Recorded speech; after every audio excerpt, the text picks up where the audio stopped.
ನಾವು ರಾತ್ರಿಯಿಂದಲೂ ಬೇಕಾದ್ರೆ ಇನ್ನೊಂದು ನೆಕ್ಸ್ಟ್ ಟೈಮ್ ನಾವು ಹಚ್ಚಿದ್ದೀವಿ ಕೊಡಿ ವಿಷಯ ಆಗಲೇ ರೈತರಲ್ಲಿ ವರದಾನ ಬೆಳೆಸೋದು ಅದು ಮೇನ್. ಈಗ ನಾನು ಬೋರ್ ಹಾಕ್ಸಿ 10 ವರ್ಷ ಆಗಿದ್ದಿರ್ಬೋದು, ಅವತ್ತಿನ ಕಾಲದಾಗ ಕರೆಂಟ್ ಆಗಿತ್ತು ಎಂಟು ಆಗಿದ್ದು ಅದು ಕಷ್ಟ ಅವ್ರಿಗೂ. ಇವತ್ತು ದುಡ್ಡು ಬೋರ್ ಹಾಕ್ಸ್ಕೊಂಡು ಕರೆಂಟ್ ಬಂದ್ಬಿಟ್ಟು ಕರೆಂಟ್ ಹಾಕೋಣ ದಂಡೆ ಇಲ್ಲಿ ಓವರ್ಲೋಡ್ ಆಗುತ್ತಲ್ಲೇ ಟಿ ಸಿ ಇಲ್ಲೆಲ್ಲ ಫ್ರೀಜ್ ಹೊತ್ತು ಟಿ ಸಿ ಸುಟ್ಟು ಮತ್ತೆ ರಿಪೇರಿ ಇವೆಲ್ಲ ಮತ್ತೆ ನಾವು ಮಾಡೋದ್ರಿಂದ ಅದನ್ನು ಒಂದು ಸ್ವಲ್ಪ ನೀವು ಅಧಿಕಾರ ಚರ್ಚೆ ಮಾಡ್ತಾರೆ. ನಾವೆಲ್ಲ ಗ್ರಾಹಕರಿಂದಲೇ ಅರ್ಜಿ ಕೊಡ್ತೀವಿ ನಾವು ಊರಿಗೆಲ್ಲ. ಒಂದು ನಿಮ್ಮ ಅರ್ಜಿ ನಾವು ಸ್ವೀಕರಿಸ್ತೇವೆ. ಆದರೆ ಒಂದು ಈಗಾಗಲೇ ನಾವು ನಮ್ಮ ಪ್ರಶ್ನೆಯಲ್ಲೇ ಉತ್ತರನೂ ಇದೆ ನನಗೆ. ದುಡ್ಡು ಕಟ್ಟಿ ಆ ವಿಷಯನ ಪೂರ್ಣ ಮಾಡೋದಿಲ್ಲ. ದುಡ್ಡು ಕಟ್ಟಿದರೆ ಅದೇ ಸರ್ಕಾರದ ಆದೇಶದ ಪ್ರಕಾರ ನೀವು ಸಮಾಪನ ವರದಿ ಅಂತ ಕೊಡಬೇಕು.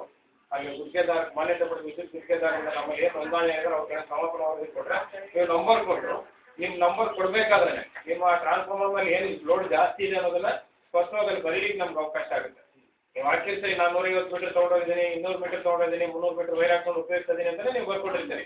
ಅದು ಇಲಾಖೆ ನಿಯಮಗಳ ಪ್ರಕಾರನೇ ಕೊಟ್ಟಿರ್ತೀರಿ. ಕೊಟ್ಟಂತ ಅದು ಉಪಯೋಗಿಸೋಂಥ ಟಿ ಸಿ ಮೇಲೆ ಏನು ಲೋಡ್ ಇದೆ ಅದ್ರ ಮೇಲೆ ತಾಳುತ್ತಾ ಇಲ್ವಾ, ಇನ್ನೂ ನಾವೇನಾದ್ರೂ ಮಾಡಬೇಕಾ?